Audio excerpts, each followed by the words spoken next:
રાણીની વાવનો સંપૂર્ણ ઇતિહાસ અને રહસ્યો. વાવનું નિર્માણ અને પ્રેમની કહાની. આ વાવ પાટણ શહેરમાં સરસ્વતી નદીના કિનારે આવેલી છે. તેનું નિર્માણ 11મી સદીમાં અંદાજે ઈ.સ. 1063માં સોલંકી વંશના શાસન દરમિયાન થયું હતું. કોણે બંધાવી? સોલંકી વંશના સ્થાપક રાજા ભીમદેવ પ્રથમના અવસાન પછી તેમની યાદમાં તેમની પત્ની રાણી ઉદયમતીએ આ વાવ બંધાવી હતી. હેતુ: સામાન્ય રીતે રાજાઓ પોતાની રાણીઓ માટે મહેલ બનાવતા હોય છે, પણ અહીં એક રાણીએ પોતાના રાજાની યાદમાં અને પ્રજાને પાણીની તકલીફ ન પડે તે માટે આ ભવ્ય વાવનું નિર્માણ કરાવ્યું હતું. 2. સ્થાપત્ય કળા, આર્કિટેક્ચર અને 7 માળનું રહસ્ય. રાણીની વાવ એ સામાન્ય વાવ નથી, તે જમીનની અંદર બનેલો એક ઊંધો કિલ્લો કે મંદિર જેવી દેખાય છે. 7 માળની રચના. આ વાવ જમીનની અંદર 7 માળ ઊંડી છે. તે જયા પ્રકારની વાવ તરીકે ઓળખાય છે. ભગવાન વિષ્ણુના દશાવતાર. વાવની દિવાલો પર 800મી વધુ મુખ્ય શિલ્પો, મૂર્તિઓ કંડારેલી છે.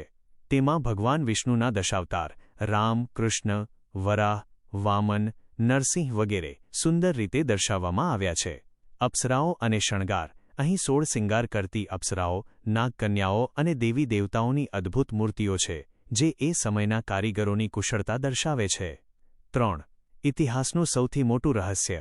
30 કિલોમીટર લાંબી ગુપ્ત ટનલ.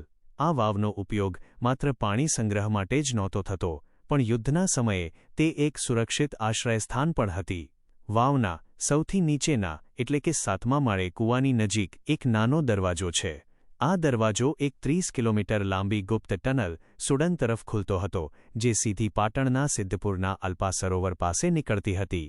જ્યારે દુશ્મનો પાટણ પર આક્રમણ કરતા ત્યારે રાજા અને તેમનો પરિવાર આ ગુપ્ત રસ્તેથી સુરક્ષિત બહાર નીકળી જતા હતા. હાલમાં સુરક્ષાના કારણોસર આ રસ્તો પથ્થરો અને માટીથી બંધ કરી દેવામાં આવ્યો છે. 4. નદીના પૂરમાં ગાયબ થઈ ગઈ અને ફરી મળી. આ વાવનો ઇતિહાસ જેટલો ભવ્ય છે એટલો જ આશ્ચર્યજનક પણ છે. સમય જતાં સરસ્વતી નદીમાં ભયંકર પૂર આવ્યું અને નદીના કાંપ તથા માટીની નીચે આ આખી 7 માળની વાવ દટાઈ ગઈ. લોકો ભૂલી જ ગયા કે અહીં કોઈ વાવ હતી.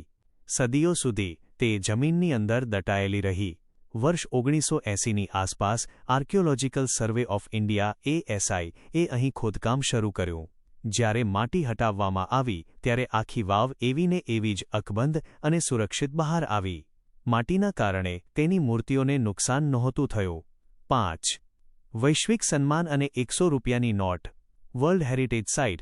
22 જૂન 2014ના રોજ યુનેસ્કો દ્વારા રાણીની વાવને વર્લ્ડ હેરિટેજ સાઇટ વૈશ્વિક ધરોહર જાહેર કરવામાં આવી. તેને વાવોની રાણીનું બિરુદ પણ મળેલું છે. ભારતીય ચલણ પર સ્થાન. ભારત સરકારે આ ઐતિહાસિક વારસાને સન્માન આપવા માટે આપણી નવી 100 રૂપિયાની જાંબલી નોટની પાછળ રાણીની વાવનો ફોટો છાપ્યો છે.